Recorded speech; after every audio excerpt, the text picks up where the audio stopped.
States Supreme Court, President Clinton, President Bush, President Obama, President Biden, Vice President Harris, and my fellow citizens. The golden age of America begins right now.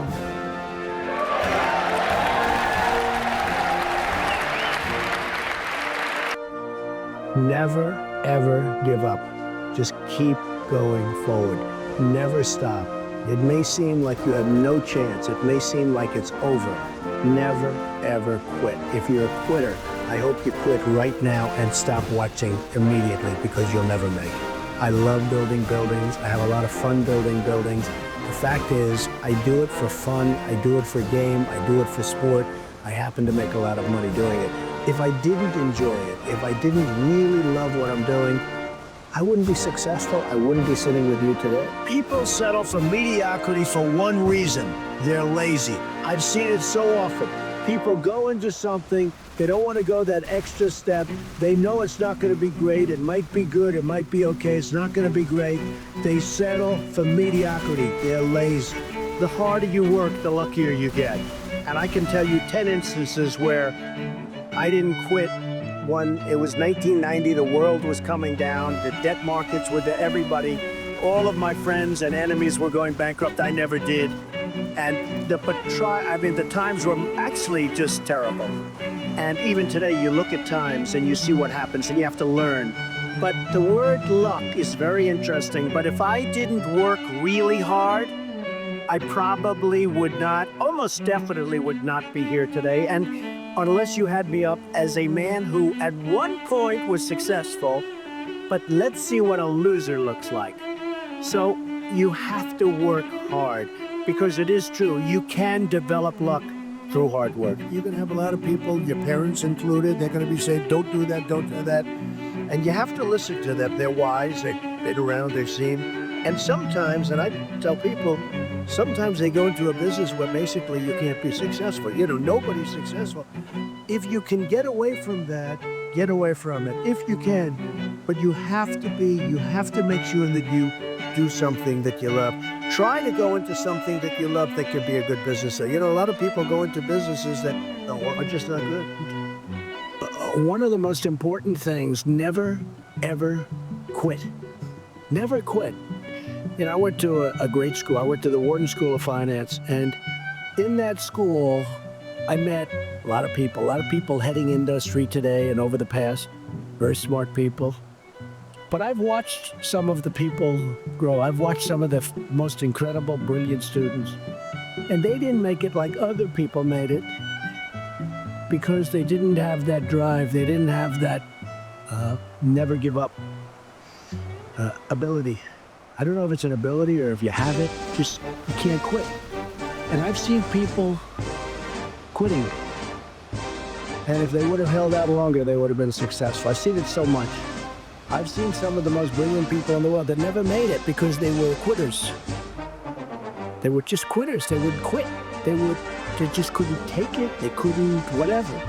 One of the things about loving what you do is that it's not work, and therefore you don't quit automatically. It's a lot easier not to quit, but you can never give up. Now, you have to also have flexibility, though. You can't necessarily say, I'm never giving up, and you got to be able to weave and bob. You don't have to go through a concrete wall when you can go over it or around it or under it or something.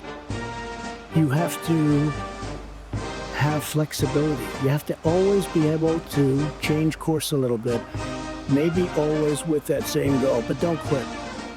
You have to have an ability to handle pressure, because no matter how successful you are, I have many, many friends and enemies, a lot of enemies too, I don't care, but they're smart.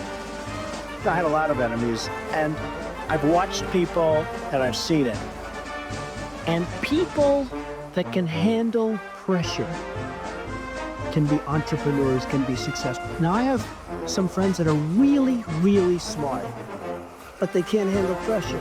In which case, they should work for somebody, do great, and have a good life. There's nothing wrong with it. Because I almost think that's an instinctive thing, the ability to handle pressure. Now, one of the things I tell people about pressure is, you know what, they said, how do you handle pressure? Who's had more pressure than me? Ay. Have I had pressure over the years? And if you can't handle pressure, you have to know that about yourself. You have to know that about yourself. So, handle pressure. If you can't, that's okay. But one of the things I tell people about handling pressure is, remember, because they asked me the question, how do you handle the stress?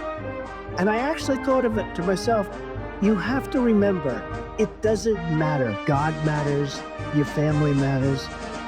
It doesn't matter. And if you say it, I have some people, they say, I've got to be successful. I've got to be, they'll never be successful. It's too crazy. They can't think straight. Does that make sense? So you've got to be able to sort of say to yourself, nothing matters that much other than the real big deals with family, with your faith, etc. Going against the tide is great if it works. Now, it doesn't always work, and you really have to be smart to go against the tide because you're going against a lot of smart people. But when you get it right, you'll end up better. Whether it's Microsoft or Google, I mean, so many people that have really hit big have gone against the tide.